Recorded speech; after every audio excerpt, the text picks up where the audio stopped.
dengan baik itu dan itu kemudian menyalip Purnomo itu selama masa pandemi. Satu sisi Purnomo itu dari catatan lapangan kami itu tidak melakukan kunjungan ke masyarakat, lebih banyak berwacana, sementara Gibran langsung terjun ke masyarakat untuk melakukan aktivitas sosial dan bukan kampanye. Gitu. Jadi masyarakat memahami aktivitas Gibran ketika masa pandemi itu bukan dalam rangka kampanye, tetapi dalam rangka aktivitas sosial, dan itu kemudian menyebabkan elektabilitas Gibran itu naik lebih tinggi dan menyalip Purnomo. Sementara Purnomo selain dia tidak turun ke masyarakat, manuver politiknya dalam bahasa akademik saya itu blunder. Jadi ketika dia menyatakan kehendak untuk mundur, itu blunder. Ketika kemudian kehendaknya mundur ditolak, tambah blunder lagi. Ini kayak enggak seperti apa. Gitu, sehingga itu dipersepsikan oleh masyarakat, dan tadi persepsi terhadap manuver politik dari Purnomo yang maju terus yang mundur terus kemudian tidak jadi mundur itu dipersepsikan negatif oleh masyarakat. Gitu. Seperti itu. Walaupun pendukung dari Purnomo itu masih 30%. Dan itu pendukung Purnomo itu menghendaki Purnomo bersatu dengan Gibran. Begitu juga dengan pendukungnya Gibran, menghendaki Gibran bersama dengan Purnomo, maka tingkat angka elektabilitasnya menjadi 91%. Dan seringkali tadi saya katakan 91% itu mengulang sukses Pilkada 2010 Jokowi. Ya, yang menarik itu begini, kalau Gibran itu diusung di luar PDIP, tapi kan nggak mungkin. Terus Purnomo Teguh diusung berhadapan dengan Gibran, jadi Purnomo Teguh berhadapan dengan Gibran Budi. Itu kontestasinya menarik. Karena apa? 40% lawan 53% ya tadi. 53% itu tingkat kompetisinya masih tinggi. H-6 bulan itu masih banyak kemungkinan yang terjadi. Tapi sayangnya kok kelihatannya agak susah ya. Ada 3 kontestan seperti itu. Jadi Pak Pur itu maju sendiri bersama dengan Purnomo, dan kemudian Gibran dengan Budi itu kok agak susah karena apa? Saya ngusung partai ini sopor seperti itu. Nah, kecuali memang politik apapun bisa terjadi. Nah, kalau itu terjadi, ya kita selaku pengamat sangat menarik itu. Gitu. Jadi kalau ada H-6 bulan kok kita sudah tahu hasilnya itu nggak seru. Komen faktor usia gimana, Pak? Usia? Ya. Faktor usia dari Pak Pur. Ya. Pak Pur itu terus terang saja, saya mengamati aktivitas politik Ahmad Purnomo itu sejak Pilkada tahun 2005. Kemudian 2010 Pak Pur tidak running, tapi 2015 Pak Pur running. Kelemahan Pak Pur itu memang dipersepsikan sudah seperti itu. Oke, kalau Mas Gibran, Pak? Kalau Mas Gibran ini masih kecil, masih muda, milenial, gitu. Masih muda, milenial. Maka kalau menurut saya ya memang sebaiknya Mas Gibran itu kalau toh jadi wali kota didampingi oleh tokoh yang sudah sepuh. Oke. Itu pendapat saya. Nah, perkara terus kemudian nanti ya Ginda atau siapa, tapi nama Ginda muncul ya. Muncul itu di pilihan terbuka, tapi kan muncul itu Ginda, terus kemudian dipasangkan dengan Gibran, milenial semua. Nah, ini itu kok menurut saya ya baik-baik saja sih. Itu sekarang mungkin bisa masuk track record nih, Pak. Iya. Pengaruhnya di popularitas. Iya, popularitas Gibran itu salah satunya karena dia putra presiden. Gitu.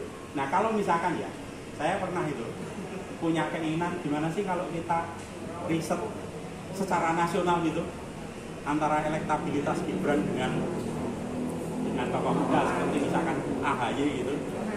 Prediksi saya Gibran ini popularitasnya tinggi. Bukan sekedar putranya presiden, tapi bapaknya si Jan Etes. Itu luar biasa itu. Di politik memang seperti itu. Gitu. Kekuatan keluarga itu besar sekali. Apakah media berpengaruh? Oh, media sangat berpengaruh. Media ini yang kemudian menjadi influence masyarakat yang sangat besar, baik media mainstream maupun media sosial. Seperti contoh waktu ada isu bahwa Pak Rudi sebagai kandidat wali kota juga ketua DPD akan muncul kalau yang dapat rekomendasi bukan Pak. Ya. Itu termasuk poin-poin yang unpredictable. Iya. Jadi kok saya melihatnya Pak Rudi tetap tokoh senior PDIP yang baik. Gitu. Kalau mutung-mutungan gitu kan kayaknya kan maksudnya berpengaruh di grassroots kemudian ada. Saya kira. Nah, jadi hasil riset kita tadi Bapak Ibu sekalian Persani, apakah konflik Gibran dengan struktural DPC tadi itu dipersepsikan berbahaya hanya 6%.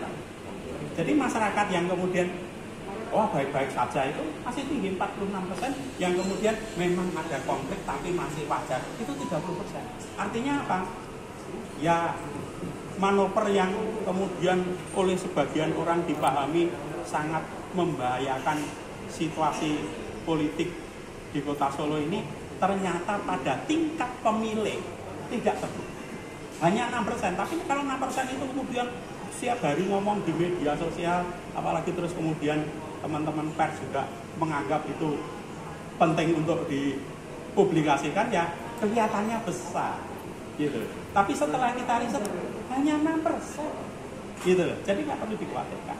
Dengan hasil riset ini khususnya terkait dengan poin ini, saya berharap masyarakat di Kota Solo sudah tidak ada lagi kekhawatiran. Prediksi saya setelah turun rekomendasi maka PDIP di Solo lambat laun akan menjadi lebih baik, tidak ada konflik, bersatu. Harapan saya kan begini, Pak Rudi selaku tokoh senior di PDIP di Kota Solo yang sangat dihormati itu, kemudian Pak Pur juga tokoh yang sangat baik itu, sangat bijaksana itu, bersama-sama untuk membesarkan masyarakat Solo, mensejahterakan masyarakat Solo, mengatasi segera bangkit dari pandemi COVID-19. Gitu. Hasil ini direkomendasikan kemana nanti? Hasil rekomendasi ini ya saya rekomendasikan ke masyarakat lewat penjaringan. Gitu. Tidak ke misalnya ke PDIP atau tidak. Independen aja? Tidak ada urusannya. Riset kita ini tidak ada urusannya dengan PDIP. Baik PDIP Kota Solo, PDIP Provinsi maupun PDIP Pusat. Tidak ada urusannya. Bapak sendiri sebagai pihak akademisi lebih mendukung mana secara pribadi? Saya sama dengan masyarakat Solo. Gitu. Saya Gibran perlu didampingi oleh tokoh senior yang sudah punya pengalaman di bidang politik maupun pemerintahannya cukup baik. Entah apapun hasilnya, pencitraan itu tetap nomor satu. Pencitraan tanpa substansi sangat rapuh. Jadi pencitraan boleh, tapi substansinya tetap harus bagus. Gitu. Tanpa pencitraan orang tidak tahu kalau saya ganteng. Pak, kemarin waktu turun ini ada pengaruhnya enggak dari Gibran menggunakan influencer media sosial yang gencar? Iya, saya nggak cek. Terus terang saja, saya tidak ngecek sampai di tingkat influencer.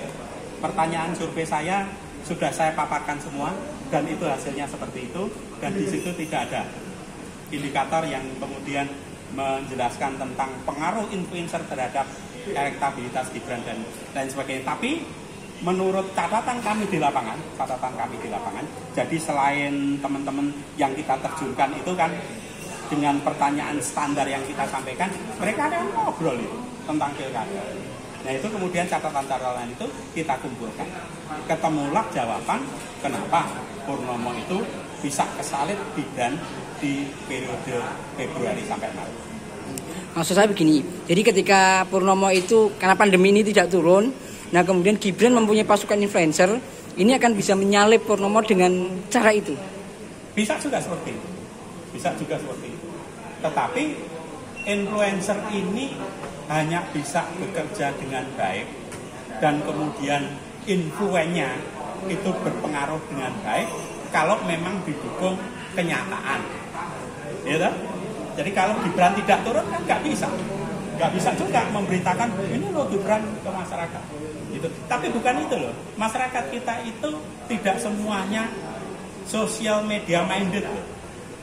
Dari 400.000 pemilih Solo itu fragmentasi kelompok usia, kelompok pendidikan, status rumah tangga, itu tingkat disparitasnya tinggi. Dan itu tidak semua kemudian media sosial main. Memang ada yang kemudian, dan jangan lupa sekarang ini masyarakat kita sosial media main itu ada lama. Facebook, terus kemudian sekarang apa lagi, Twitter, Instagram dan lain sebagainya itu kita bukan barang baru. Nah, masyarakat itu sudah cerdas bagaimana mensikapi berita yang disebarkan di media itu. Kalau memang tidak ada kenyataannya, mereka akan membandingkan informasi di media itu dengan apa yang dia hadapi sehari, apa yang dia lihat, apa yang dia rasa. Jadi pencitraan penting, tetapi kalau tidak didukung oleh substansi, maka pencitraan itu dan gampang sekali.